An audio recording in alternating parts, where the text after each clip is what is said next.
Primera obra famosa y que le lanzan al mundo sin novedad en el frente, la dirige Milestone precisamente, obtiene el Oscar a la mejor película, es una de las obras antibelicistas mejores que se han hecho nunca. Luego ha habido otras ocasiones donde Remarque ha sido adaptado al cine, Tiempo de amar, Tiempo de morir, una de las obras maestras, o quizá para mí la obra maestra de Douglas Sirk. Hay otra novela estupenda de él que se llama El cielo no tiene favoritos, que la lleva al cine Sidney Pollack, que se llama Bobby Derfield, que es una película magnífica también, un gran melodrama y una estupenda novela. Y bueno, yo creo que Remarque ha sido uno de los grandes novelistas del pasado siglo, hoy olvidado, pero esperemos que, como ha pasado con Somerset Maugham y como ha pasado con Stephen Zweig, Remarque vuelva a surgir, porque aparte de ser un autor de éxito, era, decían, el Blasco Ibáñez de su tiempo, y de haber hecho una infinidad de novelas estupendas. Tuvo una vida aventurera extraordinaria, vivió en entreguerras. Esta novela de Arco de Triunfo tiene algo autobiográfico, cuando lo estaba esperando en Francia que le dieran la nacionalidad norteamericana.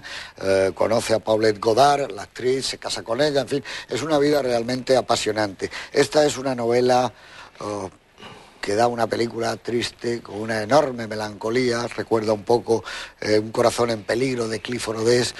Lo que tiene, fuera de toda duda, es una dirección artística, es decir, unos decorados de William Cameron Menzies realmente portentosos. Hay una reproducción de Fouquet en París, bajo la lluvia, sin lluvia, las terrazas, hay unos puentes de París. Realmente la dirección artística, la fotografía es asombrosa. Yo creo que Charles Boyer está magnífico, esos ojos negros aterciopelados que eran realmente idóneos para esa especie de tristeza o de melancolía o de spleen. Ella, ya hablaremos, a mí me parece que no es de las interpretaciones más felices de Ingrid Bergman, pero veo aquí que mi amigo Juan Manuel de Prada está con ganas de entrar en esta película, que por cierto tiene varios remontajes, porque la primera versión era muy larga, la que vamos a ver ahora no se acopla con otra que dio Televisión Española, que duraba más, con lo cual el final queda, pero ya hablaremos de ello, muy confuso. Su turno. Bueno, la verdad es que a mí es una película que me resulta muy interesante, una película fallida en muchos aspectos, pero que precisamente tiene el encanto de lo imperfecto, ¿no? Sí quisiera abundar un poco en el personaje y el escritor que fue Éric Maria Remarque, que escribió esta novela, Arco de Triunfo. La empezó a escribir justamente cuando los americanos se incorporan a la Segunda Guerra Mundial, tras el bombardeo de Pearl Harbor. La escribe además en unos momentos en los que todavía no se le ha concedido la nacionalidad americana, donde tiene que pasar por una situación muy irónica, que es no poder salir de casa después de las 6 de la tarde porque es alemán, por el mero hecho de ser alemán. A su hermana la acaban de ejecutar, la decapitan en Alemania, y entre las razones por las que la mataron, aparte de haber insultado al Führer, es por ser hermana de Éric Maria Remarque, que era un poco la bestia negra de los nazis, y sobre todo de ese clima bélico que se respiraba en Alemania en aquellos momentos. Y él escribe esta novela, que verdaderamente es una novela, a mi modo de ver, muy buena, de las mejores de Remarque. Yo estoy contigo en que es un gran escritor, a veces con una retórica un poco pasada, un poco grandilocuente, pero con un conocimiento del alma humana extraordinario. Y esta es una novela verdaderamente más que melancólica, tú has usado esa palabra. La novela verdaderamente es amarga, descarnada. Hay momentos que realmente es feroz. La película se queda sobre todo con el aspecto de una historia amorosa muy sui generis, como van a tener ocasión de ver nuestros espectadores, pero en la novela conviven otras muchas historias paralelas de una sordidez y de una calidad sombría que verdaderamente espanta. Creo que es una novela muy, muy poderosa. Para que nos demos cuenta del nivel de popularidad de Éric Maria Remarque en ese momento, solamente voy a dar un dato. Ingrid Bergman cobra por esta película $175.000. Éric Maria Remarque, por ceder los derechos de adaptación cinematográfica, cobra $230.000. En un momento en el que a él le costaba vivir en un apartamento de Manhattan $60. Claro. Imaginémonos la cantidad que cobra Éric Maria Remarque por la cesión de los derechos cinematográficos.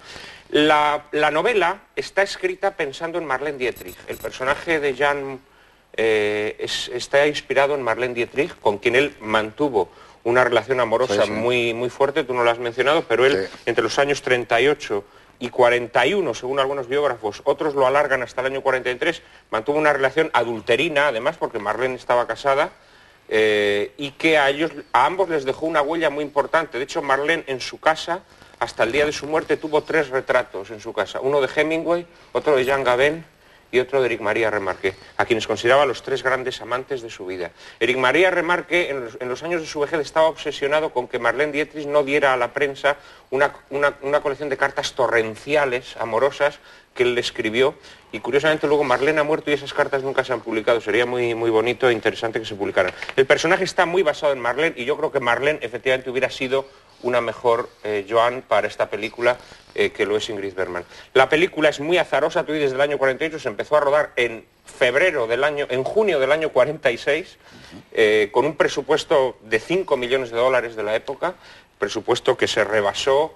El rodaje fue un caos, se alargó, Ingrid Bergman se tuvo que ir a hacer una obra de teatro basada en el personaje de Juana de Lorena. Efectivamente, de Maxwell Anderson, y a partir de ahí la película fue un caos, el montaje fue un caos, en fin, tuvo una serie de problemas de los que luego hablaremos largo y tendido. Muy bien, muchas gracias, sí señor, porque es una película de la que se puede hablar. Mucho. Sí. Señor Gómez Angulo, don Juan Antonio, buenas noches. Buenas noches. Danos tu visión antes de ver la película de Arco de Triunfo. Pues muchos telespectadores a lo mejor se encuentran en esta película con la idea, tuvo una leyenda de que querían hacer una especie de continuación de Casablanca, por aquella famosa frase de siempre nos quedará París, porque el ambiente es un ambiente ya prebélico de un París plagado de seres, como se dice en el inicio de la película, desheredados de la humanidad, marginados, en un sentido más literal de la palabra, ¿no? Creo que la película es interesante, y tenemos un director, Levi Meliston, quizá no muy conocido o quizá algo olvidado, pero sobre el que también, dado que Juan Manuel de Prada se ha centrado en el escritor Remarque, efectivamente el autor de, para mí, una novela que llevó al cine, como bien ha dicho José Luis Douglas Sirk, Tiempo de amar, tiempo de morir, que me entusiasma.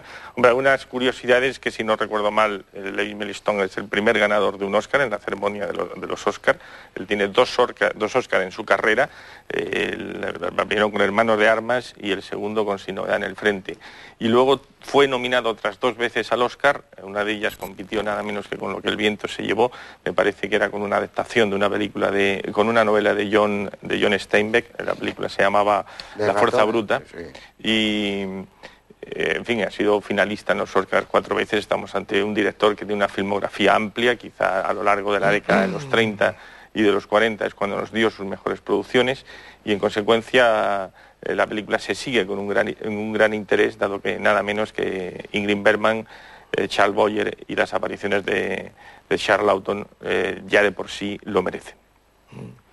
Señor Lamet, buenas noches. Hola, buenas noches. A usted, que no le gusta Éric Maria Remarque... No me gusta. Pero usted hay que decir que no le gusta, pero que lo ha leído, que es un autor... Sí, hombre, claro. No, yo lo que... Después de todo lo que habéis dicho, me vais a permitir que disienta levemente. Claro. Para no Lewis Milestone, ¿qué le parece a usted? Sí, Milestone me parece lo que le parecía a la gente de su generación, que era un gran técnico. Y le parecía que era un gran técnico también por la manera como rodaba. Y en esta película yo creo que se apunta, y le vamos a dar, me vas a permitir que dé algunos datos a los espectadores de lo que quiere decir eso.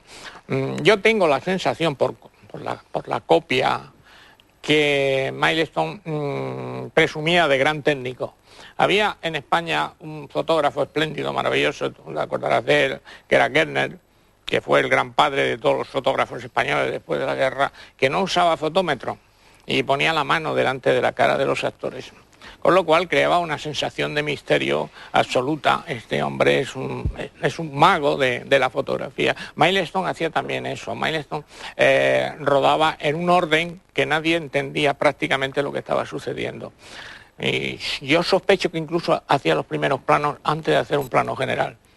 Y si el espectador se da cuenta, los actores entran en primer plano haciendo gestos, pero no interpretando, porque es muy difícil arrancar en un primer plano.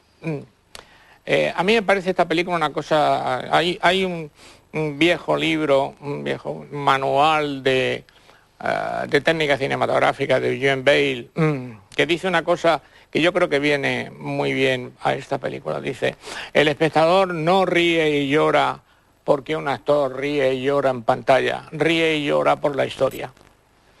Y en esta película, por ejemplo, Ingrid Bergman, que yo estoy absolutamente de acuerdo contigo, que no es su mejor interpretación, ni muchísimo menos, teniendo en cuenta que ya había hecho Casablanca, Luz que agoniza, Las campanas de Santa María,